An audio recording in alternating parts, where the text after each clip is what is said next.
કે અમારી હાલત દીકરીને સાસરે વળાવતા બાપ જેવી છે. અમે દીકરીને એમ પણ નથી કહી શકતા કે તું જા, અને એમ પણ નથી કહી શકતા કે રોકા. દીકરાથી પણ કદાચ નાની ઉંમરનો કહી શકાય એવી વાત હતી. એમને ચરણ સ્પર્શ કર્યા. એટલે વિજયભાઈ સ્વાભાવિક કેમ થયું કે શું થયું એમ. એટલે રકમ તો ઠીક છે, રકમ તો હજી વધતી જાય છે, રોજે રોજ રકમ વધતી જાય છે. એમને આનંદના સમાચાર એ પણ આપું કે જેના ઘરે 5-5, 10-10 રસોયા હોય એવા લોકો ત્યાં અન્નપૂર્ણા વિભાગમાં રસોઈ કરતા હતા. જેને પોતાને 5-5, 10-10 ડ્રાઈવર હોય એવા લોકો પોતે કોઈ મહેમાન આવે તો ખૂબ વિનમ્રતાથી પોતે ડ્રાઈવર બની મહેમાનને પાછળની સીટમાં બેસવામાં પણ ઘણી વાર શું મહેમાનને ખ્યાલ ન હોય કે આ કઈ કક્ષાની વ્યક્તિને લેવા આવી છે.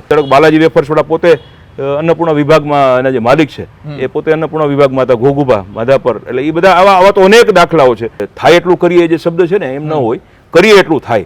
આપણે ત્યાં કહેવાય છે કે ખર્ચતા ખૂટી જશે એ તો મૂર્ખ મનનો વેમ, દાતા કહે મારે દેવું ઘટે આ કાલ હશે કે કેમ. હાલ રાજકોટમાં જે છે ઇતિહાસ સર્જાયો છે. રાજકોટ જામનગર રોડ પર સદભાવના વૃદ્ધાશ્રમ દેશનો સૌથી મોટો વૃદ્ધાશ્રમ બની રહ્યો છે. નિસહાય અને નિરાધાર વડીલો માટે એ વૃદ્ધાશ્રમ બની રહ્યો છે અને જેના લાભાર્થે રાજકોટમાં મોરારી બાપુની માનસ રામકથાનું આયોજન કરવામાં આવ્યું હતું. અને આ માનસ રામકથામાં લાખો ભક્તો ઉમટી પડ્યા અને દાનની તો એવી સરવાણી વહી કે સાક્ષાત દેશમાં જે છે ઇતિહાસ રચાઈ ચૂક્યો છે. આપણે જોઈએ તો જે 9 દિવસની કથા છે તેમાં 60 કરોડનું દાન પ્રાપ્ત થયું છે. 24 કલાક એમાં ગણીએ તો 27 લાખ અને દર કલાકે 27 લાખનું તેમાં દાન થયું છે. અને દર 1 મિનિટનો હિસાબ કરીએ તો 1.25 લાખ જેટલું દાન પ્રાપ્ત થયું છે. અને આ દાન જે છે આખા દેશમાં અત્યારે આપણે જોઈએ તો એક ઇતિહાસ રચી દીધો છે. ત્યારે આ જ કથાના સહાયોજક અને કરુણા ફાઉન્ડેશનના ચેરમેન મિત્તલભાઈ ખેતાણી આપણી સાથે જોડાઈ ચૂક્યા છે. તો આવું તેમની સાથે જ સીધી વાત કરીએ, વાત ગુજરાતી પર. મિત્તલભાઈ, સૌપ્રથમ તો વાત ગુજરાતીમાં આપનું ખૂબ ખૂબ સ્વાગત કરું છું. આપનો આભાર કૃપાલભાઈ, વરદાનભાઈ. શું કહેશો મિત્તલભાઈ? સૌપ્રથમ તો આપણા રાજકોટના આંગણે ઇતિહાસ રચાયો છે. લાખો લોકો આવ્યા છે, તેમને આ કથાનો લાભ લીધો છે. મોરારી બાપુના સાનિધ્યમાં અત્યારે રાજકોટમાં આમ જોઈએ તો રાજકોટનું વાતાવરણ બદલાઈ ચૂક્યું છે. જાણે સાક્ષાત ગંગા વહી હોય તે પ્રકારનું અનુદાનની સરવાણી વહી છે. કઈ રીતે જુઓ છો? એટલે બહુ વિનમ્રતાથી કહું તો આ સમગ્ર આપણી સંસ્થાના જે પ્રધાન સેવક છે વિજયભાઈ ડોબરિયાના નેતૃત્વને, માર્ગદર્શનને, કુશળતાને અને એમના વિનયને તો જાય જ છે, પરંતુ પૂજ્ય મોરારી બાપુની પણ વિશેષ કૃપા, સંતોના પણ ખૂબ વિશેષ આશીર્વાદ, ડૉક્ટર પરમાત્માનજી સરસ્વતીજી એ મારા સંરક્ષક છે, તેમનો પણ સતત સાનિધ્ય અને નિશ્રા, અને સૌથી વધારે તો રામકૃપા. જે માનસ સદભાવના રામકથાનો જે 9મો દિવસ હતો ત્યારે જ્યારે સમાપન કરવાનું હતું ત્યારે રામચરિત માનસની એક ચોપાઈ જે છે જે સુંદરકાંડમાં હનુમાનજી મહારાજના સંદર્ભમાં હતી કે પ્રભુ કી કૃપા ભય ઉ સબ કાજુ જન્મ હમાર સુફલભા આજુ. હવે વાત થઈ કે ઇતિહાસ સર્જાણો એવી બધી વાત, તો અંગત રીતે તમને કહું કે એક નાનકડો મેનેજમેન્ટનો વિદ્યાર્થી હોવાને લીધે હું બહુ માનતો એટલા માટે નથી કે પહેલા દિવસથી જ એવું નક્કી હતું કે જ્યારે આપણે રાજકોટ, જેને પૂજ્ય રણછોડદાસજી બાપુએ રામકોટની ઉપમા આપી છે, અને પૂજ્ય રણછોડદાસજી બાપુએ એવું પણ કોઈએ પૂછેલું એમને કે ભાઈ રાજકોટ તમને વિશેષ ગમે છે, એનું કારણ શું છે? તો પૂજ્ય બાપુએ બહુ આનંદ સાથે અને ગૌરવ સાથે એવું કીધું કે રાજકોટ મેરા હૃદય है, वो इसलिए है कि वो मैं जो बोलता हूँ वो करके दिखाता है. એટલે જ્યારે સંતોના આશીર્વાદ ભેળ્યા હોય કે આ તમે કરી શકશો, તો આપણે ન કરીએ એ જ નવાઈ કહેવાય, એમ ન કરી શકીએ એ જ નવાઈ કહેવાય. એટલે આમાં કોઈ ઇતિહાસ સર્જવાની કે એવી કોઈ વાત તો હું નથી માનતો, પરંતુ એટલું ચોક્કસ કે ધારો કે આપણા ઘરે કંઈ નાનકડો આપણી બેન દીકરીનો પ્રસંગ હોય, આપણને એમ થાય કે ભાઈ આ બેન દીકરીને માટે આપણે કંઈક એવું કંઈક કરીએ કે જે બીજા કોઈ બેન દીકરી માટે ન થયું હોય, એમાં કોઈ અહમની વાત ન હોય, પરંતુ એક આપણો પોતાનો જેને કહેવાય ને કે આપણી પોતાની ખુમારી હોય, ખમીર હોય કે એવો એક આપણા હૃદયનો ભાવ હોય. એટલે જ્યારે 946 રામકથા થઈ ત્યારે પૂજ્ય બાપુએ વિશેષ કૃપા કરીને 2 વર્ષ અગાઉ આપણને આ રામકથા પ્રીપોન્ડ કરી આપી, કારણ કે ખૂબ સારો પ્રકલ્પ યોજાવાનો છે રાજકોટના આંગણે. 12 વર્ષ પછી રાજકોટમાં થવાનું હતું. પહેલા દિવસથી એવો સંકલ્પ હતો કે આપણે કંઈક સાથે મળીને એવું આપવાનો વિનમ્ર પ્રયત્ન કરીએ કુદરતના સહારે, ને એ જ કુદરતનું સ્મરણ કરીને, કે જે કદાચ ભૂતકાળમાં ન થયું અથવા ન સંભવી શક્યું અથવા ન કલ્પી શકાણું હોય, અને એક લેન્ડમાર્ક પ્રકારનું ઇવેન્ટ બને કે જેનાથી આવનારી જેટલા પણ આવા ધાર્મિક કાર્યક્રમો છે કે આવા સામાજિક કાર્યક્રમો, મેડિકલ કાર્યક્રમો, શૈક્ષણિક કાર્યક્રમો, આધ્યાત્મિક કાર્યક્રમો, એને એક નવી દિશા મળે કે આવું પણ થઈ શકે. પરંતુ ખરા અર્થમાં હું તો એમ કહું કે નામ ઇમારતના હોય, પાયાના ન હોય. એટલે વિજયભાઈ ને અમારા જેવા 2-5-10 લોકોના નામ આવતા હોય છાપામાં, કે આ તમારા જેવા મિત્રો ખૂબ સારી લાગણીથી ઇન્ટરવ્યુ લેતા હોય, એટલે બધાને એમ થાય કે આ 2-5-10 લોકોએ કર્યું હશે, પરંતુ એવું નથી. 3000થી પણ વધારે કાર્યકર્તાઓની રાત દીની મહેનત, અને એવા લોકો કે જેના ઘરે 5-5, 10-10 રસોયા હોય એવા લોકો ત્યાં અન્નપૂર્ણા વિભાગમાં રસોઈ કરતા હતા. જેને પોતાને 5-5, 10-10 ડ્રાઈવર હોય એવા લોકો પોતે કોઈ મહેમાન આવે તો ખૂબ વિનમ્રતાથી પોતે ડ્રાઈવર બની મહેમાનને પાછળની સીટમાં બેસવામાં પણ ઘણી વાર શું મહેમાનને ખ્યાલ ન હોય કે આ કઈ કક્ષાની વ્યક્તિને લેવા આવી છે તો એવું પણ બનેલું કે પાછળ બેસી જાય, સ્વાભાવિક છે કે એમ થાય કે આપણે આમ કરવાનું હોય, પરંતુ એવા લોકોએ પણ ખૂબ વિનમ્રતાથી આ કથાને પોતાનું ગણીને સુફળ બનાવી છે. અને હું તો દર વખતે કહું છું કે થાય એટલું કરીએ જે શબ્દ છે ને એમ ન હોય, કરીએ એટલું થાય. એટલે ઈશ્વર કૃપાથી અને નીતિ રીતિ અને પ્રીતિથી તમે કોઈ પણ કામ કરો તો તમારી પછેડી અને છોડ એ બંને લંબાઈ જાય. મિત્તલભાઈ, 60 કરોડ રૂપિયાનું દાન આપણે કહીએ તો જે દાતાઓ છે તેમને દાનની સરવાણી વહાવી દીધી છે, તો એને લઈને શું કહેશો? એટલે અગેન કહું છું કે આ ધરતી જલારામ બાપાની ધરતી છે, રણછોડદાસજી બાપુની ધરતી છે, યોગીજી મહારાજની ધરતી છે, મહાત્મા ગાંધીની ધરતી છે, સરદાર પટેલની ધરતી છે. આમાં જેમ બાપુએ કીધું એના જ શબ્દોને વાગોડું તો પૈસા એ સાધ્ય છે જ નહીં એમ. પૈસા તો એક સાધન છે, હકીકતે સાધ્ય જે છે રામકથા છે. અને રામકથામાં આ જેના નિમિત્તે થયું હોય વૃક્ષો અને વડીલોના નિમિત્તે, અને એમાં આપણા બધા તમે બધા પણ એમાં આયોજક જ છો, આપણે બધા સાથે મળીને જ્યારે રાજકોટ આખું આનું યજમાન બન્યું હોય અને એ કામ પૂરું ન થાય તો જ નવાય કહેવાય. એટલે રકમ તો ઠીક છે, રકમ તો હજી વધતી જાય છે, રોજે રોજ રકમ વધતી જાય છે, એમને આનંદના સમાચાર એ પણ આપવું, પણ એ તો વ્યવહાર છે એમ. કારણ કે આ ઓલા જેવું છે કે તમે ઈશ્વરના ભરોસે કામ કરો તો ઈશ્વર તમારાથી એક ડગલું આગળ જ હોય, તમારી શ્રદ્ધા હોવી જોઈએ. એટલે બહુ નિરાભિમાનીપણા સાથે, નિખાલસતાથી અને ખૂબ વિનમ્ર ભાવે અને પૂજ્ય ભાવે સૌ જનતાના, સૌ સંતોના પૂજ્ય ભાવે એટલું કહું કે પૈસાની ચિંતા સદભાવનાને ક્યારેય રહી નથી અને રહેવાની પણ નથી. સાથે એટલું પણ કહું કે સદભાવના વૃદ્ધાશ્રમ ક્યારેય એફડી કરશે નહીં, 2-5-10 દિવસથી વધારે ક્યારેય બેલેન્સ રાખશે નહીં. કારણ કે બહુ વિનમ્રતાથી અમે એવું માનીએ છીએ કે ભાઈ આ સમાજનું કામ છે, સમાજ કરે છે, અમારા જેવા તો લીંબડ જસ ખાટે છે. એટલે અમે આના કોઈ માલિક નથી, અમે આના મુનિમ છીએ, એક આના ચોકીદાર છીએ. એટલે જ્યાં સુધી અમારી નીતિ હશે, રીતિ હશે, પ્રીતિ હશે, બરાબર, ત્યાં સુધી આ કામ ચાલવાનું છે ને ઈશ્વરનું કામ તો ઈશ્વર કરશે. અને બહુ ગંભીરતાપૂર્વક અને છેલ્લા 10 વર્ષમાં આવા અનેક અનુભવ થયા છે કે જેવું કોઈ એક વડીલ આવે ને એની પાછળ બીજા 2 દાતાઓ આવી જ ગયા હોય છે. એટલે આપણા જેવાને એમ થાય કે ભાઈ અમે કરી છે, એવું કંઈ હોતું નથી. જેવું કોઈ પથારીવશ વડીલ આવે એમાં આમ લાગે કે આમાં 2-3 લાખનો ખર્ચો થશે, ત્યાં કોઈક 3 લાખનો ચેક કોઈકના અમારા ખાતામાં જમા થઈ ગયું હોય. એટલે આ ઈશ્વરની પ્રતીતિ સતત જોવા મળતી હશે. અને ઓમ તમે જોવા જાઓ તો આ 9 દિવસનો જે ઉત્સવ હતો, રોજ 1 લાખ લોકો આવતા, તમે તો આ બધા સાક્ષી છો, તમે જ આ કથાને મોટી કરી છે મીડિયાના મિત્રોએ જ. રોજ 50-60 હજાર લોકો પ્રસાદ લેતા, ખૂબ મોટી સંખ્યામાં બાળકો આવ્યા, યુવાનો આવ્યા, ભાઈઓ આવ્યા, બહેનો આવ્યા, માતાઓ, વડીલો, પ્રજ્ઞાચક્ષુ દીકરીઓ પણ આવી. તમને જાણીને આનંદ થશે કે પ્રજ્ઞાચક્ષુ દીકરીએ પણ 7 વૃક્ષો હોવા માટે પોતાના પૈસા આપ્યા, દિવ્યાંગ બાળકો પણ આવ્યા. તો આ ક્ષતિશૂન્ય પ્રકારની આપણે એમ ન કહી શકીએ 100% સફળતા મળી, 100% એક્યુરસી હતી, પણ એમ કમ્ફર્ટેબલી આપણે કહી શકીએ કે કોઈ મોટું મેજર મિસહેપ નથી થયું. એટલે જે ક્ષતિશૂન્યતા છે અથવા જે સફળતા છે, સુફળતા છે, એ તો કોઈ પરમ તત્વ હાજર હોય તો જ થાય. બાકી આ કોઈ એકલ લોકલ માણસનું કે કોઈ એકલ લોકલ આયોજકનું આ કામ નથી. મિત્તલભાઈ, આપ પણ આમાં આપણે જોઈએ તો તમે સહાયોજક રહ્યા છો અને તમે જે છે બાપુ સાથે પણ રહ્યા છો અને આ કથાને જે છે સંપૂર્ણ નજીકથી જોઈ છે, પાયાના પથ્થર કહી શકાય. તો મિત્તલભાઈ, શું અનુભવ રહ્યો, એવા ખાસ કે અનુભવ રહ્યા, બાપુ તરફના પણ અનુભવ અને જે અત્યારે લાખો લોકો આવ્યા અને આ સમગ્ર આયોજનના કેવા અનુભવ રહ્યા? સમગ્ર આયોજન તમે જોવા જઈએ તો આંખના પલકારામાં પતી ગયું. અને અંતિમ દિવસે મારે જે નાનકડી વાત કરવાની હતી, અગેન કહું છું, પાયાનો પથ્થર નથી, હું તો ઇમારત છું. કારણ કે મારું નામ સતત આવતું એટલે લોકોને એમ થતું કે આ ભાઈ આયોજક હશે. હકીકત એવું કંઈ હતું નહીં. મારાથી પણ ખૂબ મોટા ગજાના લોકો એમાં ખૂબ સેવા આપી. અને ક્રમમાં ગણીએ તો મારો 500 કે એનાથી પછીનો મારો નંબર આવે આ આખા સમગ્ર આયોજનમાં. પરંતુ ત્યારે પણ મેં વાત કરી કે જ્યારે 9મા દિવસે કે આ મારા માટે એક કરુણ મંગળ પ્રસંગ છે. કે આનંદ એ વાતનો, મંગળતા એ માટે કે એક સરસ કામ આપણે જે નિર્ધાર્યું હતું એ પરમ કૃપાળુ પરમાત્માની કૃપાથી પૂર્ણ થઈ ગયું. કરુણ એટલા માટે કે આ પૂર્ણ થઈ ગયું, હવે શું કરશું એમ. એટલે ત્યારે પણ મેં વાત કરી હતી કે અમારી હાલત દીકરીને સાસરે વળાવતા બાપ જેવી છે. અમે દીકરીને એમ પણ નથી કહી શકતા કે તું જા, અને એમ પણ નથી કહી શકતા કે રોકા.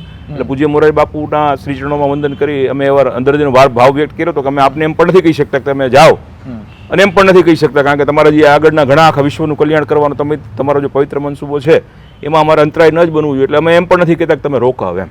પરંતુ આ એક અંગત જીવનમાં પણ અને આખા સંસ્થાકીય લેવલે પણ ઘણા બધા આપણે ચમત્કાર તો અંધશ્રદ્ધાને પ્રેરતો હોય છે કમનસીબે, પણ પ્રતીતિઓ ઘણી બધી થઈ. એનાથી એમને એમ લાગે કે અમે અસ્તિત્વની વધારે નજીક આવ્યા. અને સમગ્ર પ્રતીતિ કહી શકો તો એકાદી પ્રતિતિ તમે જે કીધું કે આ સરવાણી Yes. એ પણ એક પ્રતિતિ કહી શકાય. આ ક્ષતિ શૂન્યતા, કોઈ મેજર મિસેપ ન થઈ, ક્યાંય કોઈના મોઢે એવી કોઈ ગંભીર ફરિયાદ Right.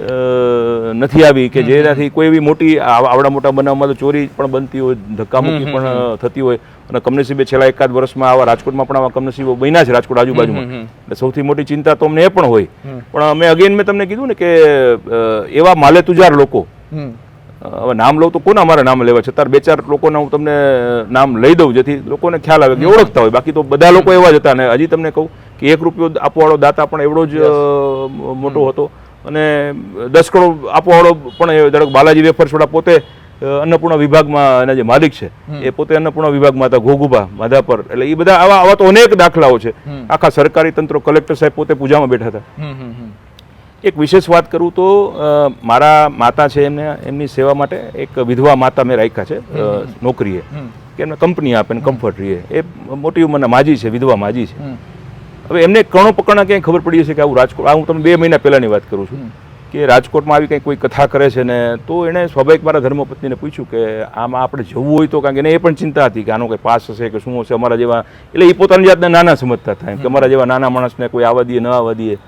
તો મારા ધર્મપત્નીએ બહુ સહજ ભાવે અને વિનમ્ર ભાવે, નિમિત્ત ભાવે એવું કીધું કે આપણે પણ એક આમાં આયોજનમાં નાનકડા ખિસકોલી કર્મ આપણે કરીએ છીએ, તમારે કાંઈ વ્યવસ્થાની દ્રષ્ટિએ કંઈ તમારે કાંઈ એવું હોય તો અમે તમને સહભાગી થશું. પછી એણે બીજો પ્રશ્ન પૂછ્યો કે ભાઈ મારે એમાં એક નાનકડી રકમનું દાન દેવું હોય તો દઈ શકાય, આમાં તો રૂપિયો પણ દઈ શકાય, આમાં કોઈ એવું છે નહીં કે ભાઈ કોઈ પણ વ્યક્તિ દાન દઈ શકે. તો કે મારે 1000 રૂપિયાનું દાન દેવું છે. અને કુદરતી પછી આ બોલ્યા ને 5 મિનિટ પછી વિજયભાઈ ડોબરિયા મારે ત્યાં બીજા હજી મોરે બાપુ મળીને આવી છે ને વેરી નેક્સ્ટ ડે.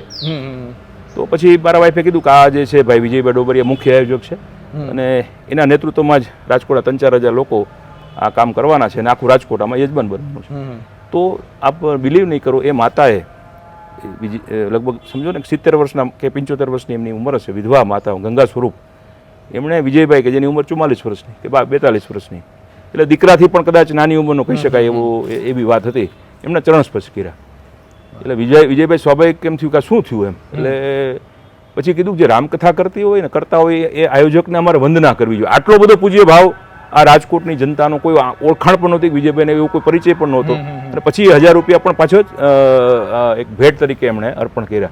ત્યારે જ મારા મોઢામાંથી એક શબ્દો નીકળી પડ્યા કે આ ખિસકોલી આવી ગઈ છે, હવે રામસેતુ બની જાય. એટલે ત્યારથી જે તો નક્કી જ હતું કે 1% જે સંશય હોય ને કેમ થાય ને શું થાય ને, એટલે આજે આ પેલો અગેન કહું છું, ચમત્કાર શબ્દ નથી વાપરતો ઈરાદાપૂર્વક, કારણ કે અંધશ્રદ્ધા તરફ પ્રેરાતો હોય છે, પણ પ્રતીતિ કે રામ તત્વ આવી ગયું છે એની પ્રતીતિ થઈ ગઈ છે. એવી જ બીજી વાત કરું કે રામકથાના 9મા દિવસે બાપુને બાબરા અન્ય કાર્યક્રમોમાં જવાનું હતું. કોઈ પણ સંજોગોમાં બાપુને પૂજ્ય બાપુને 3-3 પહોંચવાનું હતું.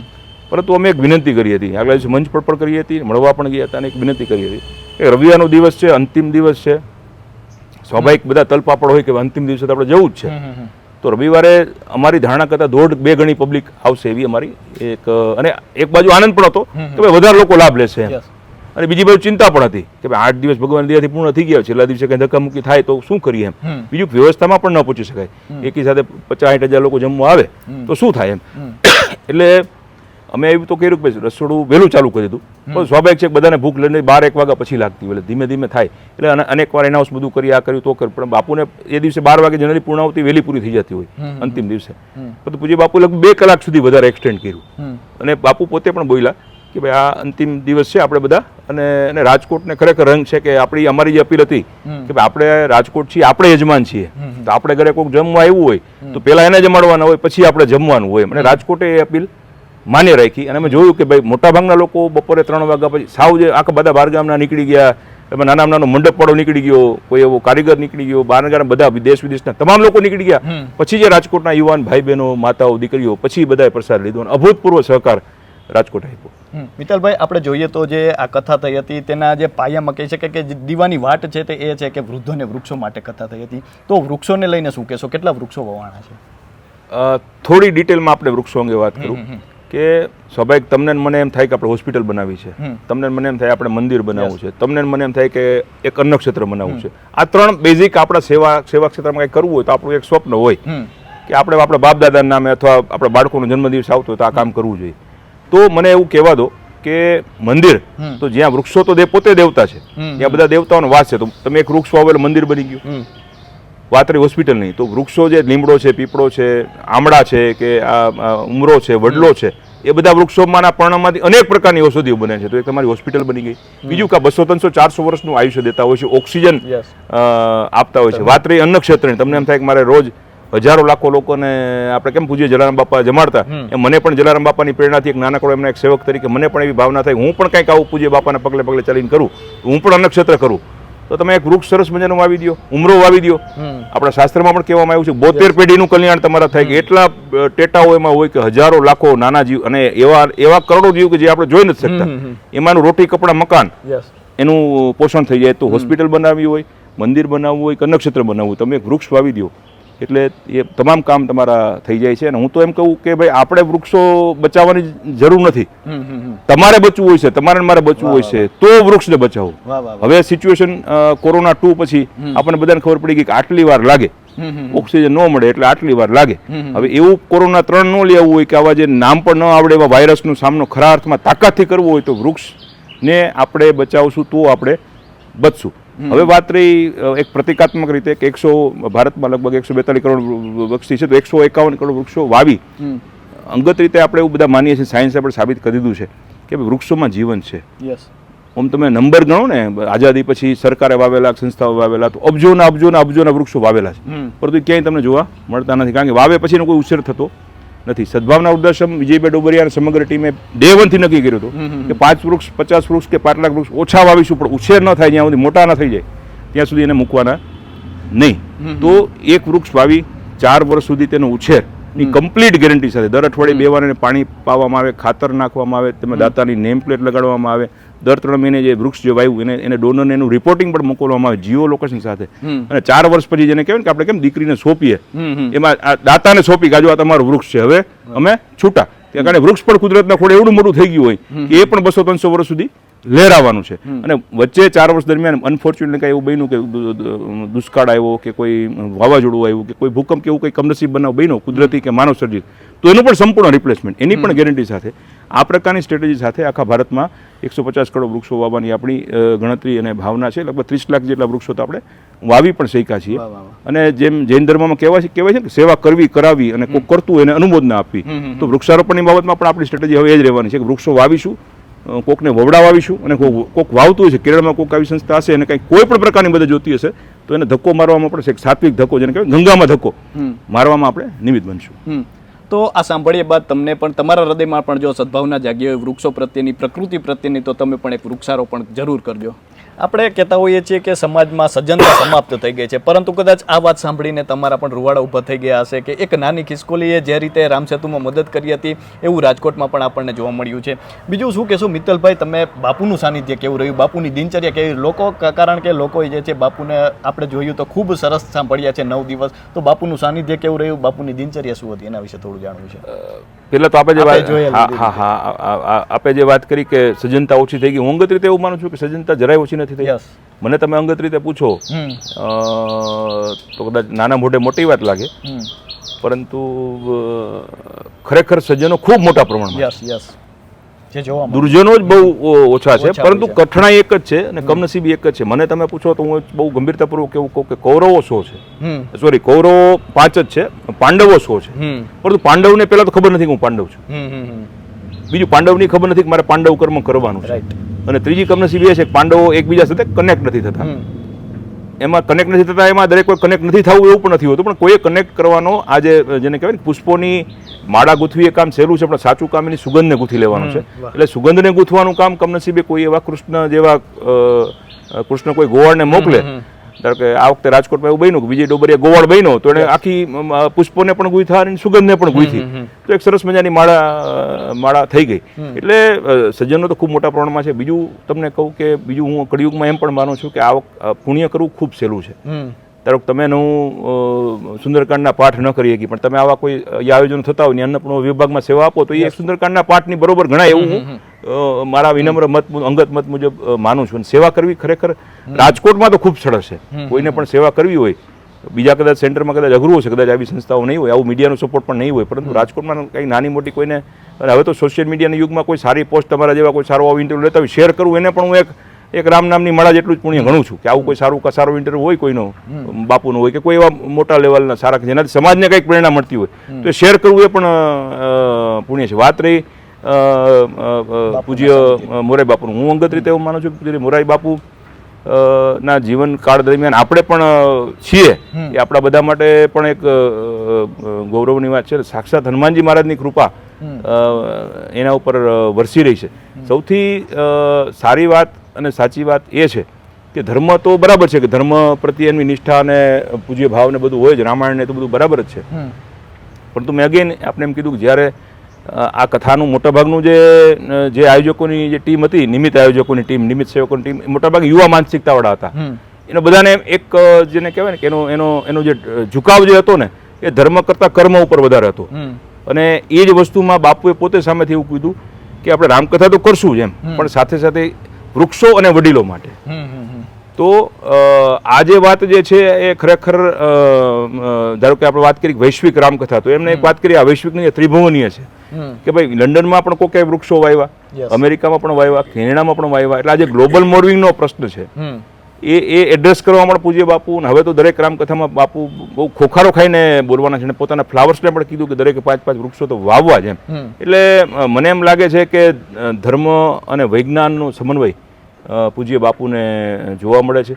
તે જ રીતે જે સાહિત્યકારોને, કવિઓને, લેખકોને બાપુ જે રીતે પોંખે છે તે પણ બધા માટે ખૂબ આનંદની વાત છે. કારણ કે આપણે બધાને ખ્યાલ છે કે અત્યારે મીડિયા એટલું સહજ થઈ ગયું છે, સાથે થોડીક એક ડલ સાઇટ એ પણ છે કે તમે ફેસબુક ખોલો કે ઇન્સ્ટાગ્રામ ખોલો કે કાંઈ પણ ખોલો તો આપણને બીક લાગ્યા કરે કે આ ત્રીજું વિશ્વયુદ્ધ થશે કે શું, એવું નકારાત્મક વિભત્સ સાહિત્ય પણ પૂરતા પ્રમાણ. ત્યારે આવું કોઈ રામકથા જેવું કે જે પાછું માત્ર રામ ભગવાનની કથા તમે જોયું હશે બહુ સીમિત એમણે કરી, કારણ કે જેમ કીધું કાગભૂષણજીને રામાયણના ઉદાહરણ સાથે કે 9 શ્લોકમાં પણ 7 શ્લોકમાં પણ મારી વાત પૂરી થઈ જાય, પરંતુ એણે છેવાડાનો મારો 10 વર્ષનું બાળક પણ સમજી શકે એ શૈલીમાં એ જકડી રાખનારી એમની જે શૈલી હતી એ પણ ખરેખર અદ્ભુત અને વંદનીય હતી. હું બહુ માનું છું કે શબ્દો એમને શબ્દો શોધવા નથી પડ્યા, શબ્દોએ એમને શોધવા પડ્યા છે ને ગુજરાતી ભાષાનો શબ્દકોશ એમને ત્યાં નોકરી કરે છે એવું માનું છું. વાહ વાહ વાહ.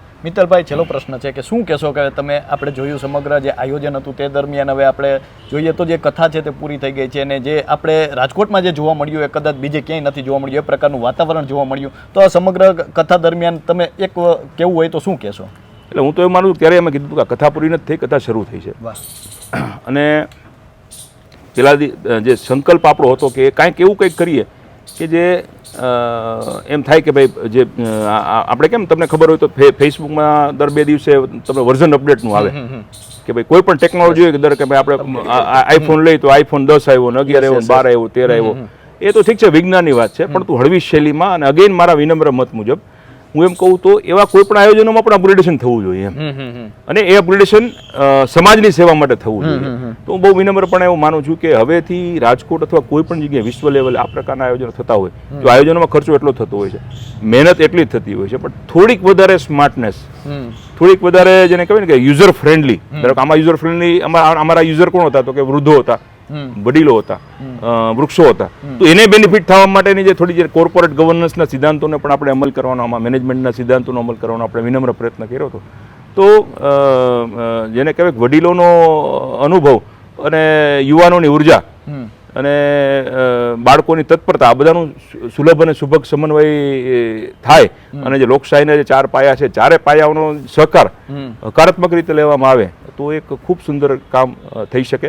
અને આ કથા મેં પહેલાં કીધું કે હવેની કોઈ પણ કથામાં બાપુ જ્યાં જ્યાં પધારે અથવા કોઈ પણ સંત, પૂજ્ય મોરારી બાપુની આપણે શું કામ વાત કરવી, આવા કોઈ પણ આયોજન થતા હોય, ચાહે ભાગવત સપ્તાહ થતી હોય, રામાયણ થતી હોય, તો કોઈ કવિ સંમેલન કે કોઈ લોક ડાયરો પણ થતો હોય, એ થોડી હજી વધારે સ્માર્ટનેસ કંઈક એમાં ઉમેરે, હજી વધારે સપોર્ટ લોકોનો લે, હજી વધારે થોડુંક સૂચનો લે અને એક એનું ચિંતન થાય એના અંગે, તો મેં જે કીધું પછેડી અને છોડ બંને લંબાવી જાય. કારણ કે મોટાભાગના જે આ પ્રકારના કાર્યક્રમો થતા હોય કોઈને ને કોઈના શુભાર્થે થતા હોય છે, તો એ શુભ, ધારો કે કોઈ જગ્યાએ કોઈ નાના ગામમાં હોસ્પિટલ બનવાની હોય તો એમાં કદાચ 2 કરોડ રૂપિયા વધારે આવે તો એ ગામને ફાયદો છે, કોઈ આયોજનમાં કોઈ ખર્ચ કે કંઈ એફર્ટ વધતા નથી. એવું સાથે મળીને એક મોડેલ બનવું જોઈએ, એની મોડેલે પણ વાર તહેવાર અપગ્રેડ થવું જોઈએ, એવો અમારો મત છે.